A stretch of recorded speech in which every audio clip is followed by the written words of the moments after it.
Salut à tous, on continue avec Drôle, on est parti pour à peu près 10 minutes.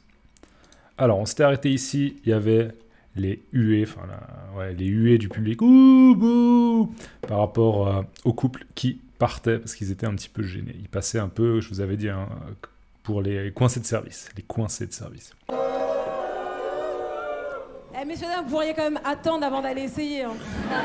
Impatience. Ils sont impatients, on respecte. Tiens, bah... Ils sont impatients, on respecte.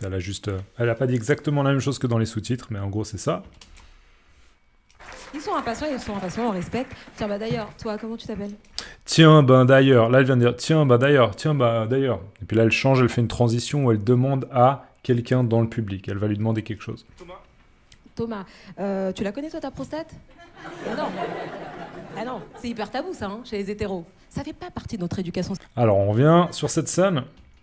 Tiens, bah d'ailleurs, toi, comment tu t'appelles? Thomas, tu la connais, toi, ta prostate? Ah non. Ok, là, on va dire que, moi, en langage familier, j'aurais envie de dire, elle est vraiment très, très cash. On pourrait utiliser l'expression, elle lui rentre dedans. Ou même, elle lui rentre dans le lard. Le lard, c'est en gros du jambon, du cochon qui est fumé, le lard. Okay, et il y a une expression en français, c'est lui rentrer dans le lard. Donc ça veut dire qu'elle est hyper directe, d'accord? Elle y va pas par 4 chemins, elle prend pas de détour, elle y va direct. Elle lui dit « Comment tu t'appelles? Ok, est-ce que tu te stimules la prostate ?» Donc en gros, est-ce que en passant par ton anus, grâce à ton doigt, tu te stimules? Et est-ce que tu connais le plaisir qui passe par la stimulation de la prostate, qui est aussi une partie érogène chez l'homme? Donc voilà, et on voit que le mec qui est un peu mal à l'aise, il est un peu non, je la connais pas trop ma prostate. Ce qui est humoristique là-dedans simplement, c'est qu'en gros, elle lui dit comment tu t'appelles, Thomas, et puis après elle lui dit et toi tu la connais ta prostate. En gros, ça sonne un petit peu comme si elle disait toi Ania, tu la connais toi, ou Stéphanie, tu la connais. Sauf que là, elle dit ta prostate, tu la connais. Ok, donc c'est assez voilà. C'est un petit peu comme si elle posait une question, tu connais quelqu'un ou quelque chose de très très banal, alors que c'est une question qui est vraiment directe. Tiens, bah d'ailleurs, toi, comment tu t'appelles? Thomas, tu la connais, toi, ta prostate? Ah non, c'est hyper tabou, ça, hein, chez les hétéros. Je regarde juste parce que j'avais préparé des notes, je crois, avec une définition de prostate. Je regarde juste si je la trouve vite fait. Si je la trouve pas, c'est pas grave, on passe à autre chose. Prostate. Ouais, je la retrouve pas. C'est pas grave, on passe à autre chose, je la mettrai dans les commentaires si j'y pense. Je vous mettrai normalement dans les commentaires une définition de prostate. Ok, on continue. Ça fait pas partie de notre éducation sexuelle. Je vais vous dire, moi, mon mec, le lendemain, j'ai dit alors, chérie, ça va? T'as bien aimé? Il m'a dit qui êtes-vous, madame? Non mais vraiment. Ok, alors... On va déjà voir si elle dit exactement la même chose que dans les sous-titres. C'est hyper... Ah non, c'est hyper tabou ça, hein, chez les hétéros. C'est hyper tabou ça, hein, chez les hétéros, d'accord. Bon, le tabou, je pense que dans votre langue, vous avez probablement un mot qui ressemble au tabou. Je sais que c'est un mot, ce qu'on appelle un mot transparent, un mot qui ressemble aux autres langues, dans plein de langues. Mais le tabou, c'est simplement quelque chose dont on a du mal à parler, des choses qui sont un petit peu intimes et les gens sont un peu coincés. Ah, l'argent, c'est tabou. La sexualité, c'est tabou. Les gens ont du mal à en parler, ok? Donc le tabou. Donc elle dit qu'en gros, la sexualité anale, en gros, le plaisir anal, particulièrement chez l'homme, c'est tabou. Ça fait pas partie de notre éducation sexuelle. Ça fait pas partie de notre éducation sexuelle. Je vais vous dire, moi, mon mec, le lendemain, j'ai dit alors, chérie, ça va? T'as bien aimé? Il m'a dit qui êtes-vous, madame? Alors là, la vanne, ok, la blague, la vanne, c'est... En gros, elle raconte que le lendemain, ok, après avoir justement le lendemain, après avoir fait cette première expérience de sexe anal, de stimulation anale pour le mec, Aïssatou, elle lui dit alors, est-ce que ça t'a plu? Donc en gros, elle revient un petit peu sur ce qu'ils ont fait le soir précédent. Et elle lui dit, est-ce que tu as aimé, quoi? Est-ce que t'as apprécié ce qu'on a fait, quoi? Cette découverte, un peu, dans le domaine du sexe, comme ça. Et... Le lendemain, j'ai dit, alors... Je lui ai dit, ok? Je lui ai dit, alors, chérie? Chérie, ça va? T'as bien aimé? Voilà, là, elle dit exactement ça. Alors, chérie, ça va? T'as bien aimé? Il m'a dit, qui êtes-vous, madame? Et là, voilà, en gros, il dit, qui êtes-vous, madame? Donc, en gros, la blague, c'est juste c'est comme si elle disait, wow, toi, je sais plus qui tu es, quoi. On a vécu quelque chose de tellement... nouveau, de tellement spécial, et c'est tellement tabou aussi, justement, il y a tellement cette dimension un peu tabou de ce qu'on a fait, que je vais faire semblant de ne pas te connaître. C'est vous êtes qui, madame? Vous êtes qui? Je me souviens pas du tout, on s'est déjà parlé? Ah, mais je me souviens plus, désolé. Non, je remets plus votre visage. Ça, c'est une expression qu'on entend souvent d'ailleurs. Je remets pas ton visage, je remets pas. C'est comme si dans votre mémoire, vous n'arriviez pas à dire, ah, ce visage-là, c'est qui? Ah ouais, c'est la personne que j'ai vue dans telle et telle institution. D'accord? Remettre un visage. Donc c'est comme s'il remettait plus son visage parce que justement c'est tabou, donc il voulait plus parler de cette situation. Voilà en gros la vanne. J'ai dit alors, chérie, ça va? T'as bien aimé? Il m'a dit qui êtes-vous, madame? Non mais vraiment. Alors moi j'ai cru comprendre que vous aviez une gêne avec ça les gars parce que vous aviez peur de passer pour des gays. Si jamais vous... Alors là elle parle assez vite et c'est pas exactement les sous-titres donc je vais revenir dessus. Alors moi j'ai cru comprendre que vous aviez une gêne avec ça les gars. Que vous avez une gêne ou que vous aviez une gêne, peu importe. Parce que vous aviez peur de passer pour des gays. Parce que vous aviez peur de passer pour des gays, ok? Non mais vraiment. Alors moi j'ai cru comprendre que vous aviez une gêne avec ça les gars parce que vous aviez... Avec ça les gars, elle dit une gêne avec ça les gars, ok donc. Alors moi j'ai cru comprendre que vous aviez une gêne avec ça les gars parce que vous aviez peur de passer pour des gays. En gros, le fait d'aimer se stimuler la prostate en passant par l'anus, c'est un signe d'homosexualité et du coup... y a des mecs qui n'ont pas envie de passer pour des personnes homosexuelles et du coup ils disent non moi c'est tabou, j'ai pas envie d'en parler, ça m'intéresse pas. Alors moi j'ai cru comprendre que vous aviez une gêne avec ça les gars parce que vous aviez peur de passer pour des gays. Si jamais vous avouez que vous aimez ça.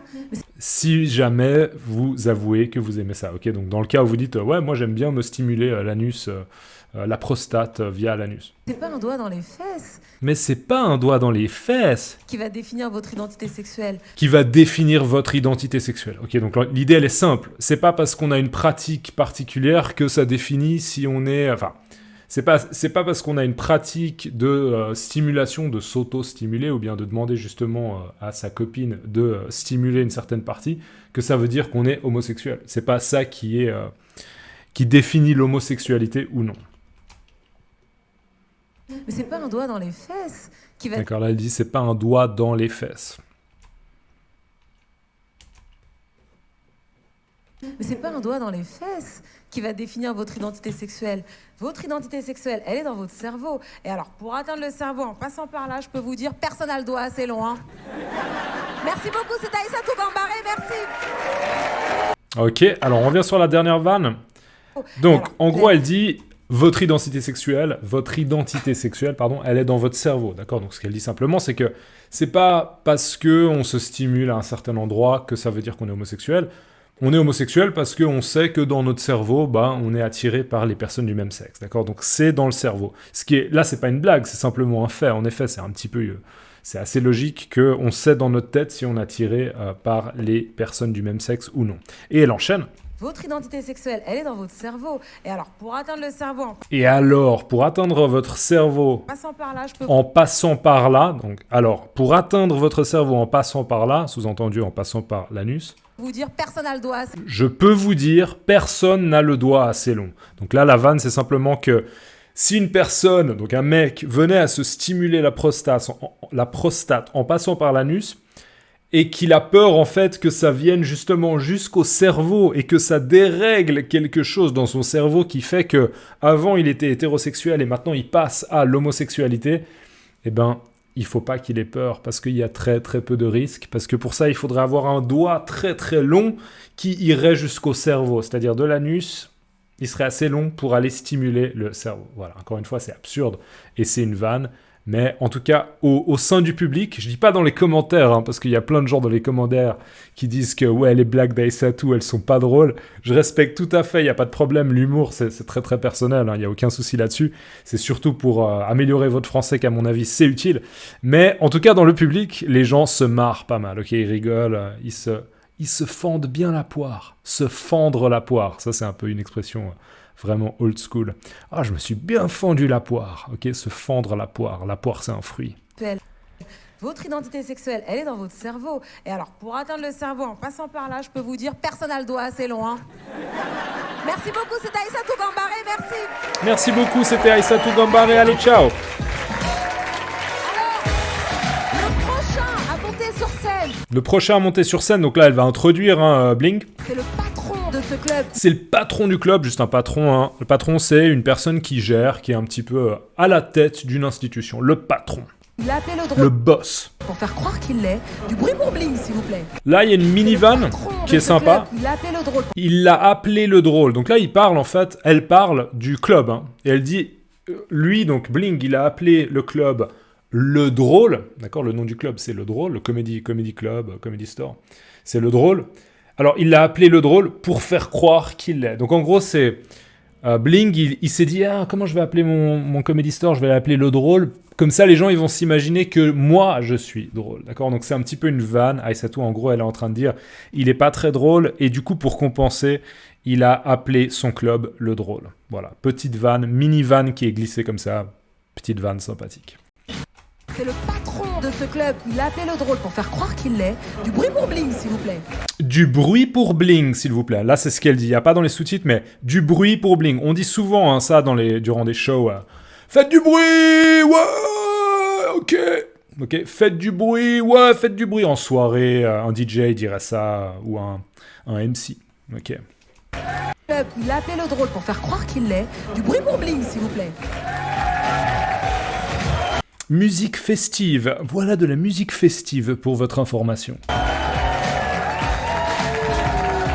Ok, magnifique transition, on est à 11 minutes 35 et du coup j'en arrive à ma petite pub traditionnelle. Si vous pouvez vous le permettre, aidez-moi à développer ma chaîne YouTube. Je vais terminer toutes mes phrases comme ça, c'est insupportable. Voilà, sur Ko-fi, vous pouvez me soutenir. Ça m'aide à me payer des cafés, mais pas seulement. Ça m'aide à doucement faire une transition de travail dans une école avec une motivation moyenne à travail un peu plus sur YouTube. Et c'est plus agréable parce que dans les commentaires, il y a plus de gens qui disent « Eh cool, merci, tes vidéos, elles m'aident à apprendre le français ».